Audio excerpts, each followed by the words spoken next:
Yo guys, it's JD here, back again for another video. Today we'll be reviewing Dragon Ball Daima episode 16, titled Degesu. Now I was pretty hyped for this episode based off the previews last week, because it seems we are getting more recontextualized lore of the Makaio Shins, how they spawn, the reasonings for their structure, organization, stuff from the Degesu that's still missing ever since they started reintroducing the core people as Glens and whatnot. So we're still missing those pieces of information, so this episode seems to be the one where we're going to get that information and who knows what else. So let's just see what we find out. Now the episode begins right where we left off. We have Goku and King Kadan's group finishing up the last of the modulite powered Gendermarie, I think that's how it's actually pronounced, and the infantry and the tanks. They've all been dealt with. All that's left is just Supreme King, or the Supreme Demon King's castle, with Gomah and I guess Degesu. So the group decides the priority of which one to pursue, either chasing after Tamagama 1 or getting Dende. So they elect to get Dende. Shin and Goku agree to this. Meanwhile, Degesu does make his moves. Remember the last episode, it seems like he either shapeshifted into the girl or he hired some kind of denizen from the first realm to retrieve the third eye. So he's beginning to make his move. He enters the quarters of the nursery where Dende is at, and he has some kind of plan to take Dende. Remember, Gomah only kept Dende around as insurance to, I guess, essentially create new Dragon Balls. Although there were problems with this, I think I mentioned it back in that episode when they showed us what he was doing with Dende. I don't see why he couldn't have used magic to mind control Dende or maybe age him up, something like that. I mean, in a show where they're focusing on magic, or at least they should be, I don't see why there couldn't have been some kind of spell or something more to that whole plot, but it's besides the point at this point. So but we know Degesu is apprehending, he's collecting Dende. We don't know where he's going, but he does take him. We also don't know what Gomah is really doing, other than basically just watching the rest of the Goku and friends get closer to him, basically. So wonder what he's gonna do. Now Goku and Co arrive at the main gate, and before they can proceed, they're interrupted by the Gendermarie Force Special Units, which is the bootleg Ginyu Force, the Timu Ginyu Force, some others call it. They do reuse the same character pose introduction, at least that's what it looked like. Before they could finish, Vegeta does interrupt them to move along, which kind of angers them, just like with the Ginyu Force. So this causes them to attack. Now what's interesting about this whole sequence is that it's been established since episode 13 that the technology that you see in the Demon Realm and all three realms is powered by the Modulite ore. It powers their machines, it powers Warp Sama, it powers their little weaponry and tanks. You can kind of see this as a connection because in all of the ships and all of the tanks and some of the weapons, they have that little glowing blue thing or a glowing green thing, and that's indicating that it's powered by that energy source.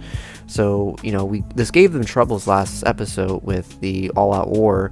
So I was surprised that this time there wasn't really much of an effect. Vegeta one by one dispatches each member.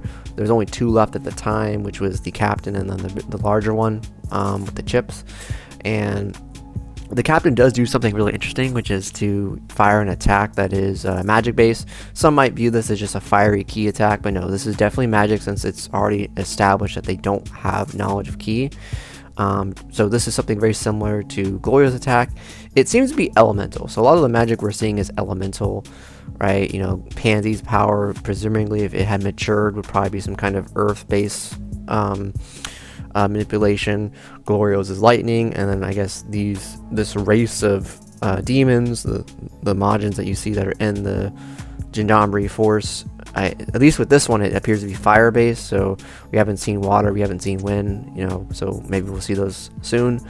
Now this doesn't do anything at all. Like Vegeta just first attack doesn't even really seem to do anything but surprise him, and then the second attack is just stopped. So pretty much the Gendermarie Special Units is a flop. Not surprised. I'm actually kind of happy that they kind of moved through this, because I thought this would take like half the episode. Instead, it only took up like 3 minutes. So that was pretty good. I honestly wish they spent more time. Like, I wish they had flipped the ordering of the stuff that you saw in the last episode. I wish that the whole going through all the fodders was much quicker. And then with this part of the episode, because they seem to have some magic, I wish maybe they spent a little bit more time with this, assuming episode 15 wasn't done the way it was. But this is fine for the pacing and where we're at right now with the story. This was a good move, in my opinion. So they're pretty much apprehended. But with this whole scene, like, taken holistically speaking, I did like this because, you know, it goes back to, well, it actually parallels the Saiyan saga and the Namek saga with, you know, Frieza, right? Frieza, gifted member of his own race.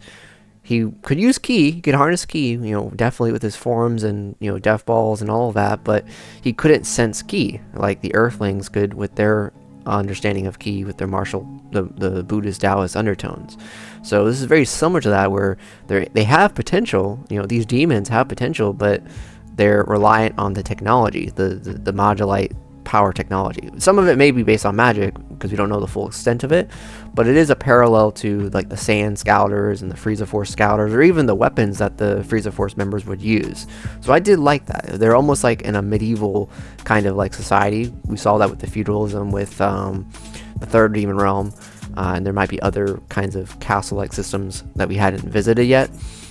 So I did like that. I think that is a good touch, especially if they're going to go forward with that narrative in the future.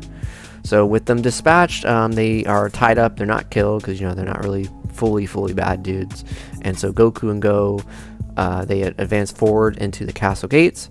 Degesu takes Dende, and then he goes to what appears to be a ship hangar to presumably leave with the Namekians, or with Dende. And I suppose with the third eye, although he never got it, it seems the girl who was tasked to retrieve it for him got lost in the castle quarters when everyone was freaking out about Goku. So, yeah, he never got that. I'm assuming he was going to wait for her to arrive, but he only has Dende right now. So Pansy actually decides to break away from Glorio's group, because they were going to stay and wait for Dende to be retrieved. So Pansy follows Goku's group, while the rest of the King Kadon forces are outside the castle. We get this moment where Goku tries to use what I thought was going to be instant transmission, or the Shinkanito. Instead, he just uses it to sense Dende, because again, he's a little baby. And they do finally get to the moment, right? This is a moment that's been built up for really since the first episode. Shin's confrontation with his brother Degesu. I was hyped when we got to this point. The music and everything changed. Degesu realizes that Goku and Ko have arrived, and he's shocked that they've made it thus far. Now, this is a pretty cliche dialogue that we've seen in Dragon Ball. You know, it's not new, but I think it's definitely like misplaced coming from him, considering he literally viewed the group through a YouTube video, basically, of them and all their fights in the Majin Buu saga with the defeat of Majin Buu, as well as also seeing the fight with Tamagami 2. I don't see how that statement makes any sense, considering that they beat things that were a much more tougher threat, in my opinion, but it's beside the point. I mean, that this is a staple of a lot of Dragon Ball writing, and maybe there's more to it later. So Shin asks Degesu, you know, what is he trying to do? What is he doing, right? You know, having a gun pulled on a baby Dende, you know, like, not really correct, you know, to expect from your brother. So Degesu at this point is full-on Zamasu, like face and attitude and everything, which is great, because this is what me and Unreal and others have said. We wanted this to be a direction for the character. So we do get some exchanges that are interesting. So Degesu, of course, wants to rule the demon realm. He's disappointed with the lackey position. Basically, he's a sidekick to Gomah, and he prefers to set for a higher role or status. To which Shin responds, saying that Degesu has always been overly ambitious and self-confident, which shows his lack of planning and thought. To which Degesu responds that it's the Glen's nature to seek higher positions. And this does make sense. This is a fair argument, because all the Glens we've seen in Z, right? So Shen and Kibito Kai, as well as Elder Kai, even the flashbacks with the other Kais, you know, Super with all the other universes, obviously Zamasu, right? And then now Daima, They all have the same characterization. They're always in some kind of godly position, repurposed position similar to that. And they're always doing something that appears to be on some kind of grand administrative position. So it makes sense, and even in Super Dragon Ball Heroes with the Makaio Shins, they were just like that as well. So Degesu's right in a way, and even Goku responds, what Shin role is, because even Degesu says, like, what have you been doing in the outside world, which is of course to be the Supreme Kai, which we saw pissed him off in the first episode when he saw that him hanging out with Goku and gang when they were seeing Babidi. So, Shin responds that it's, to oversee the peace and order of the universe, of the outside world. And this makes sense because, for people that didn't really understand what a Kaioshin's role is, I mean, it's just being readdressed here. So there's nothing wrong with that part. Now, Pansy tries to sneak attack Degesu, which is unsuccessful, but this creates enough time for a distraction where I guess Glorio must have followed behind with Hybis, and they throw the hat. And the hat, I definitely had a problem with, because at first I was like, I thought it was like an attack, because it looked like the Majin Buu's, like the Gum attack that you see him use on Vegeta, or also in the Xenoverse game. But no, it's just the actual hat. It wasn't like an actual technique, and it hits Degesu, pretty much KOs him, and then Piccolo comes up behind with the chop to the neck, which is a reference to the first episode with Degesu chopping Dende. Now, I have a series of issues with this scene. Firstly, this has been set up for quite a while. Same with Dr. Rinsu's meetup, right? You see it in the openings, you see it in the character descriptions in all the few episodes that we've had up to this point. And like I said in the previous review, Degesu is the only character that fits the bill of a Makaio Shin, or at least the potential of one. We assumed he was one based off the trailers and kind of what the show was gonna be about, but he appeared to be in some kind of like apprenticeship role, next in line kind of thing. And while the Makaio Shin themes have been treaded before to some degree, like with characters like Zamasu and then Super Dragon Ball Heroes, this was Toriyama's perfect opportunity to kind of highlight, or in his own mind, introduce like the reasoning for why there's a lack of other bad Glens, explain the last bits of the Zenshi lore that he introduced about how there's bad fruits that give rise to the Makaio Shins. We still don't have the proper explanation for the regional Kais and whatnot. So obviously there's still some retconning here that has yet to occur, but this was the perfect time, I think, for Toriyama to have done this. I mean, I feel like he had enough time to think this through. Granted, there's still 4 episodes left, so perhaps maybe with the Dr. Rensu stuff we'll get that, or maybe near the final couple episodes with Gomah, but I just feel like this is the perfect place to have done it, and it just kind of left you wanting more in the scene versus what we got. And I feel like it was just not a well executed scene. Now, Degesu is not killed. To be fair, Degesu is not killed. He is sent away, he's captured, and he's sent to, I guess, the third realm of King Karan's forces. And, with all the unknown magic that we still don't know about the Glens, right? Because the Glens can use more than one magic. Pansy said, a Majin can use at least one magic, but we've seen the Glens use more than that. That's why there's like this yearning for more magic to be seen in the series, because it's already been established that certain characters should be able to do those things. So it's possible Degesu does have some tricks up his sleeve, and maybe he could escape, and maybe his character will be set up for when Super comes to this point in the story. We don't know, but it definitely seems like Degesu's potential was snuffed out in favor of what was presumed to be the most linear, straightforward path for the story, which was Gomah getting the third eye, which was established back in the first episode. There was foreshadowing there for it, but it does definitely leave like this feeling where you wanted more. This does remind me a little bit of my mishandling of Granola getting Ultra Instinct. It's very similar, but that's why I'm kind of like a little bit more reserved about this. I don't want to really consider it like an actual complete misstep, but I feel like there was foreshadowing for this. I feel like even if he wasn't the final villain, they could have done something with this character, and to be fair, he is still alive, so maybe in the future they will do something with him. Maybe there'll be other Kais that are introduced as time passes. We don't know. So I would say I'll have more to say on that in the future, but that was something that bothered me in this episode, but I just wanted to at least address my thoughts on that. Now that the Degesu is basically out of the equation for the story, to our knowledge, and Dende's been captured and safe, Goku and Ko have the choices of dealing with Gomah or pursuing the Dragon Balls with Tamagamas to become normal again. So they do choose to fight Tamagama 1. Now Gomah at the same time is seeing Degesu and all the stuff that's happening, and he's relieved that he basically got what was coming to him, but he doesn't have a way to deal with Goku and friends until the girl that was set to retrieve and bring back the third eye with the belt, she finds her way into Gomah's palace room, and Gomah of course is ecstatic. He has the third eye finally, and so Gomah's the girl's like, I want payment. And Gomah just tells her to loot whatever's in whatever treasure room. So the scene switches back to Goku and Ko. They arrive at the shrine area where Tamagama 1 is. And Goku says that Tamagama 1 is even stronger than the rest. Like, he thinks he is the strongest. Which just makes sense. And we kind of all thought this. But this is great because this is actually a feat. Now they've established a feat for Majin Buu, because it seems like Majin Buu defeated presumably the strongest Tamagama. We don't know if that Neva power-up applied to all three at the same time, or if it was just the one fighting. Assuming it was just the one fighting, but that is a feat. This is a big feat, so this does establish that the Majins will be a little bit of a challenge. I think probably the biggest challenge up until this point in the story for Goku and friends. Now Pansy, before they're even able to fight, they do notice that the Dragon Ball is missing, and so we get this long-awaited meetup where Shin, Degesu, and Dr. Arinsu and all of them are there. The Majins are there, and they notice that they have the Dragon Balls, and so this is the part where the revelations will start happening. What will happen with Glorio, because he appears to be really bothered. He's probably afraid of it being leaked that he was the one that was going to give the Dragon Balls and betray them. Will he reveal this? Or has the Goku effect already taken place? I honestly think we already know that answer.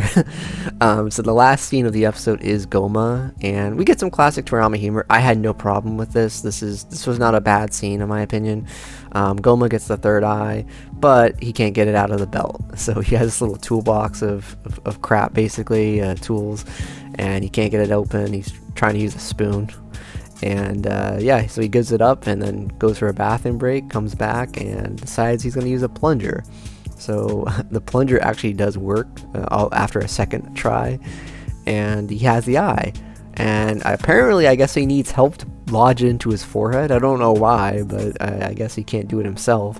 So he asked the girl, who's basically just raided his treasury room and took in everything, and he's like, yo, I need you to do this. And she's like, no. And he's like, well, I'm the Supreme Demon King, this is an order. And she's still like, no, because it's kind of gross. The eye appears to have like a mind of its own. So she accepts payment of like 100,000 dukaros, I guess is their currency. So Gomah reluctantly accepts. The eye originally had a problem going in, which maybe has a significance, right? I mean, this eye appears to be kind of self-aware, maybe. It could just be like it's magic at the end of the day. I mean, this eye is obviously a magic artifact, but the fact that it appears to have some kind of self-awareness, perhaps it has to accept the user, kind of like the Hogyaku from Bleach, right? So, I mean, even though it gets lodged in and Gomah begins to transform, just like the exposition we were given last week with how like it made Abora become like huge, maybe there is a flaw to this. Like, maybe over time, if you're fighting somebody that's stronger than them, maybe the eye will reject the user, just like the Hogyaku from Bleach. So, but Gomah does get it. He starts transforming, gets really, really big. I mean, he goes from that little teeny sized chibi to like a huge hulking mass. I mean, he gets a huge increase in size, and obviously he looks like a pride trooper because of the uniform and color palette. Some people are calling him like budget Jiren or Temu Jiren. I do wish he chose a different color, honestly, but this is actually a reference to I think it was Sandland. It was either the video game or it was the season. It was the video game, I believe, the season 2 stuff. But basically, it's a reference to one of the villains transforming in a similar way. Also in Dragon Quest, there's a character that gets the third eye and they transform as well. But yeah, this is where essentially the episode ends. Gomah has the third eye. He is fully powered up. He is apparently the final villain, which was a linear conclusion. This was set up from the first episode. So it really was just Toriyama just going with the flow in terms of what you would have expected. As far as my full thoughts, like I said, I was definitely disappointed with Degesu's character potential and the lack of lore in the Makaido Shins. That's really what bothered me. Even if they save Degesu for a larger role in the future, like this is a part where they could have dumped the stuff on the Makaido Shin lore and the fruits and and how that works. They didn't do that, and there's still possibility that with Dr. Rinsu that could happen, but it just seemed like it was a perfect scene to do that. I mean, we could even had a small scene where Shin and Degesu fight, like it was like a battle of magic with the Glens. It could have been a short 2-3 minute fight. I think they could have fit that in somewhere, just to give something for Degesu, especially if he becomes a video game character, just something. But a lot of the time was spent on the baby Dende sequence, at least setting that up, and then of course the Gendermarie Special Forces. The pacing was definitely better this episode, and the plot has moved along spaciously, but I just feel like there's a lot of story beats in this episode that didn't really feel fully fleshed out or just simply omitted. And this kind of goes back to what I was saying earlier in a few videos ago, that with the show being 20 episodes, we don't know the reason for that. Like, obviously it's a anniversary project. Obviously they had to have time allocated for this before One Piece would resume with their new arc. But I wouldn't have been surprised, and I would not be surprised if the Daima drafts of when the show was in production, if it had content that was more than 20 episodes. It's just like with the Broly movie. Like the original Broly movie script from Toriyama was like 3 hours long, and I'm assuming Toei and the rest cut it down. So I wouldn't have been surprised if they did that for Daima, because it's a very slow-paced show, and there's nothing wrong with that, because GT is a slow-paced show as well. But if you're not going to give enough runaway for it, then it only hurts the show. So I mean, I still like what we've gotten to this point. It's just, I understand where people are coming from with the lack of, like, with the slow pacing, and for potentially only like 3 episodes that are, like, in terms of how people will remember the show.